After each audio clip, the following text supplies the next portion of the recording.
MLG Dallas is tomorrow. So today we're going to be talking about the players who have returned and who I'm going to be watching out for. I also picked two players who I want to be having high hopes for throughout the whole season. And also everyone's favorite personality is back, and his name is Killa. Let's talk about the team that he's on and what we can expect. And also, will we ever see 100 Thieves again playing competitive COD? All that and more in the video.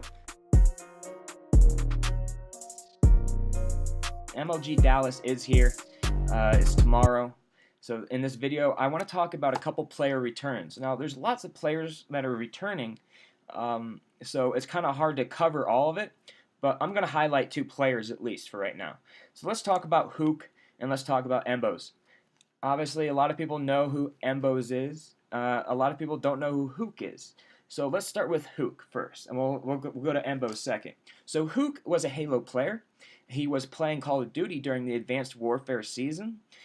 He stopped during the Infinite War season, and it looks like he went back to Halo 5, and now he's back for more Call of Duty action, which I'm really excited about. I actually thought HUKE was amazing. The fact that someone can come from another game and start playing at the level of these professionals in Call of Duty, it grabbed my attention right away, and I watched him. So since he was gone during Infinite Warfare season, I didn't watch as much HUKE as I would like to see. I caught some glimpses of HUKE playing some Halo against some of my favorite Halo players. So it's nice to see that HUKE's back. I really hope he can make some money for himself. I'm sure he does too. But he's just a player I have my eyes on, especially for this tournament.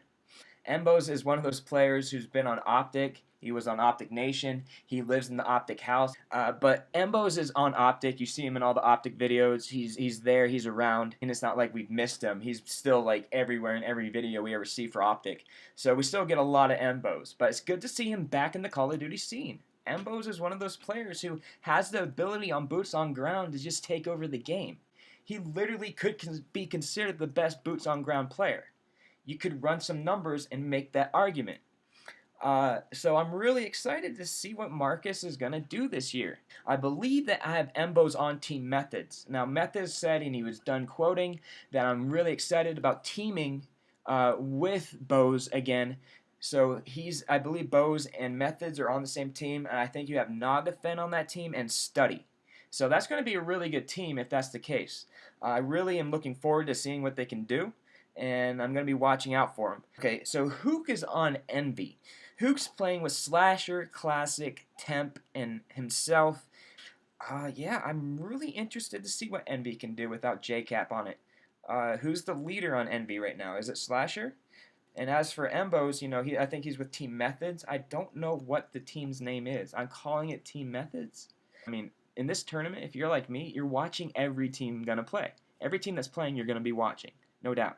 There's so much to talk about at the beginning of the season. I mean, throughout the whole season, we're going to have lots to talk about. Here's some individuals besides MBoze and HUKE that I'm going to be watching for. Number one, I got Nagafen. All right. Nagafen is, I believe, everyone's favorite sniper. He's my favorite sniper. And if you want to talk about movement, a professional's movement and skills in a game, and gun skills, for me, you automatically, I think, pretty much go to Nagafen for the movement inside a game. You want to compare the movement of a professional gamer against the movement of an amateur gamer, you use Nagafen's movement to show what professionals are supposed to be doing. So, Killa. Now, Killa's back, and he's everyone's favorite personality. You got Nagafen, everyone's favorite sniper, and you got Killa, everyone's favorite personality.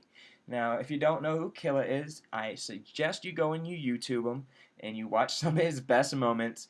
He's kind of got a loud mouth. He's not afraid to speak his mind, and that's why everyone loves him.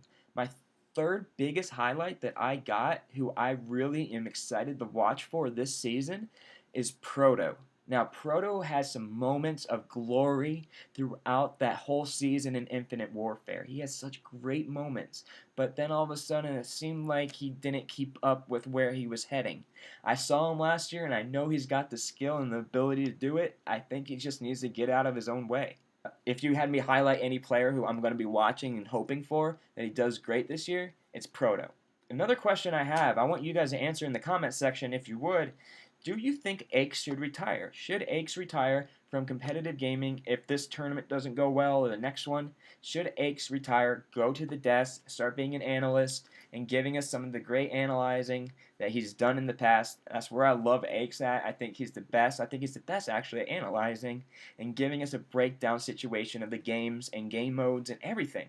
He's just great at picking apart the actual games and letting us know what went wrong and what went well. So 100 Thieves. Let's go to 100 Thieves real quick. What's going on with 100 Thieves? What are they up to? What does Nadeshot say about 100 Thieves? Because it is his team. Well, here's my answer to all those questions. Again, this is my opinion, but this is my answer to these questions about 100 Thieves. Yes, you do want 100 Thieves around.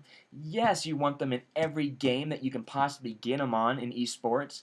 And yes, I really hope they can take over and be a team that you consider when you think about competitive gaming. You go Optic, Envious, Luminosity. You got these guys, these teams, and I think 100 Thieves can grow and be in that position. Now, 100 Thieves is a long way, I think, from becoming back into the Call of Duty world. They got, right now, I think they're in League of Legends and one other game, so they're back. They're making their way forward. Nadeshot, I can tell you, is excited about this and nervous, and I think yeah, I would be too if I was in his shoes.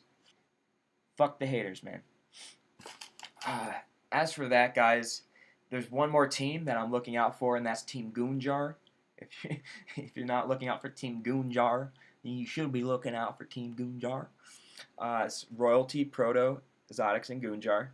Obviously, you got Proto and Royalty from Enigma 6. You got Zodix from Cloud9, and you got GOONJAR, who took the year off. So, did GOONJAR take the year off? I don't know. I really got nothing. I hope you guys agree with my player picks for who I'm going to be watching. I know a lot of players are making their comeback this year, and I left a lot of players out, but the players that I picked are the ones I'm going to be watching, and those are the ones I feel like you guys should watch for too. A lot of discussion in the future about these teams. A lot of discussion. All right? So stick around. We're going to be talking about everything that happens Call of Duty. And I really hope you guys subscribe and you like the video. Maybe give me a comment for who you guys are going to be watching for what particular player. So with that said, guys, like, subscribe, and I'll see you on the next video.